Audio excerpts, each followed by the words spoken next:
You know that feeling, right? When one single thought gets stuck and it just starts to spiral. And pretty soon you're totally paralyzed, completely exhausted. It feels like a personal flaw, doesn't it? Like something's wrong with us. But what if I told you it's not?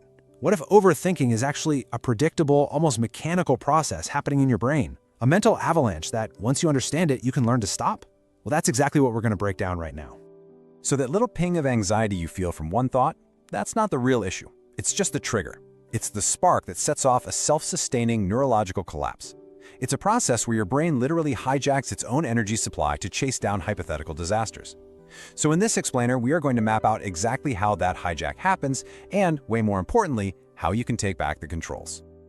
All right, here's our game plan. We're going to start with the trigger itself, then dive into the brain science to see the hijack in action. We'll map out the collapse and get into the really fascinating part, why our brains think this is a good idea.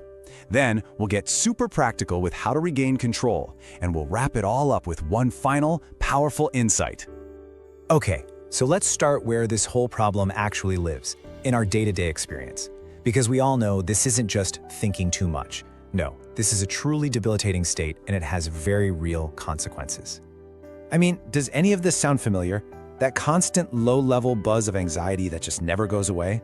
The feeling of being completely frozen, unable to make even a simple decision, that's action paralysis. And then there's that deep, profound cognitive exhaustion.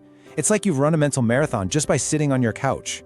You find yourself just looping through old regrets or spinning up these catastrophic fantasies about the future. And the end result? It's this deep, sinking feeling of helplessness, which just reinforces one single toxic belief, that you can't handle uncertainty. So, what is actually going on under the hood when all of that is happening? Well, it's not some big mystery. It's a very specific sequence of events, and we're about to meet the two main characters in this whole internal drama. See, on one side, you've got your prefrontal cortex, the PFC. Just think of this as your brain's CEO. It's a part that handles logic, problem-solving, active focus, what scientists call top-down control. It's the voice of reason that can say, hey, no, let's focus on this instead. But then, on the other side, you have the default mode network, or the DMN. This is your brain's internal storyteller. It handles all the thoughts about you, your past, your future, but when it's left unchecked, it becomes the engine of rumination and hypothetical disaster. At its core, overthinking is nothing more than a hostile takeover of the CEO by this very anxious storyteller. So how does a takeover like that even happen? Well, it happens through a process called ego depletion. And this, right here, is the core vulnerability. Your PFC, your brain's CEO, it runs on a really limited energy budget. And it turns out, intense, repetitive rumination is one of the most mentally expensive things you can possibly do. It just torches through your PFC's energy reserves at an unbelievable rate, and that leads to a catastrophic failure of your executive functions. And you can just see the cost so clearly right here. Before that spiral kicks in, your PFC is at 100%, ready to go, ready to apply logic and reason. But after a bout of intense rumination, look at that. Its energy reserves are just decimated, maybe down to 20%. You're left with just a fraction of your ability to think clearly. It is literally a self-inflicted fuel crisis. And with the CEO's office totally powerless, that anxious storyteller is free to run the entire company straight into the ground. Okay, now that we know the players and we understand the energy crisis, we can actually map out the entire collapse. Because this isn't random at all. It's a predictable, four-step process that turns a tiny little spark of ambiguity into a full-blown mental wildfire. Here's exactly how that avalanche unfolds. Step 1, the ambiguity trigger. It's something small, like a weird tone in an email or a past mistake that just randomly pops into your head. Step 2, DMN activation. That trigger wakes up your internal storyteller, which immediately starts to ruminate and hijack all the brain's energy. This leads directly to Step 3, PFC deactivation. Your CEO runs out of fuel. That's the ego depletion we just talked about, and you lose that crucial top-down control. And then finally, Step 4 is the catastrophizing cascade. With no one in charge, the DMN just goes wild, spinning an absolutely endless loop of worst-case scenarios. Now this next part is so important to understand. The DMN doesn't create all this anxiety by itself. Nope, it has a partner in crime, the amygdala, which is your brain's fear and threat detection center. When you overthink, these two parts of your brain become hyper-connected. So the DMN creates a scary thought, which triggers the amygdala.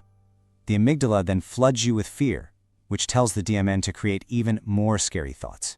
It creates this vicious, self-sustaining feedback loop of panic and analysis that makes the spiral feel completely and totally unstoppable. So this brings us to a huge paradox, right? If this whole process is so painful and so destructive, why on earth do our brains keep doing it? It seems completely illogical. But from your brain's point of view, there is a kind of logic, a tragic hidden payoff that keeps this entire cycle going. And here it is. It's called the avoidance payoff. Believe it or not, your brain is actually trying to protect you. By getting you to spend all of your energy worrying, by simulating every single negative outcome, it achieves one very specific goal. It keeps you from taking action in the real world. It successfully helps you avoid the real effort, the real risk, and the very real potential for failure and shame. It's a tragic defense mechanism for sure, but man, it is brutally efficient. Just let that sink in for a second. All of that intense mental effort, the exhaustion, the anxiety, it's not a bug in the system, it's a feature. It's your brain creating a state of pseudo-productivity. You feel like you're working on the problem, but what you're actually doing is avoiding it. And here's the ultimate irony in all of this. In a desperate attempt to control every possible outcome, you end up giving away all of your actual control to an automated, anxious process.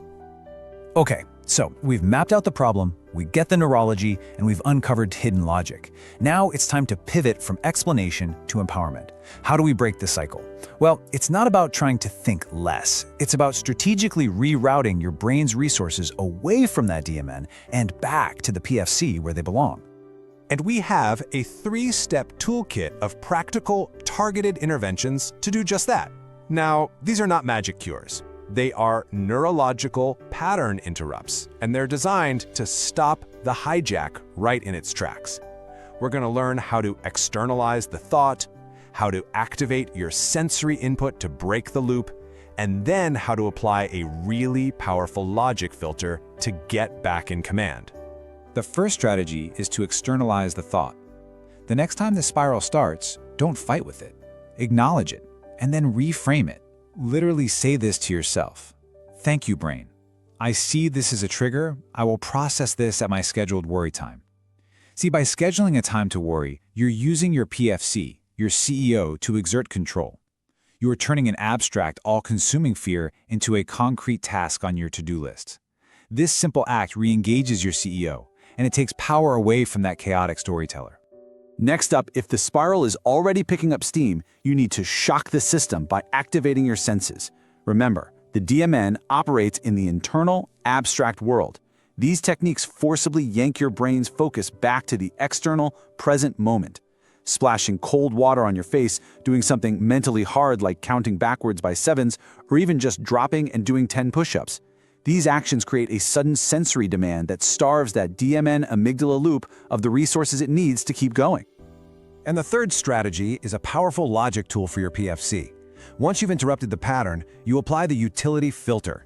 The first question is really simple and direct. Is this problem something I can actually solve right now with the resources I have in this very moment? This immediately separates productive problem solving from just futile rumination. And the second question of the filter forces a serious reality check.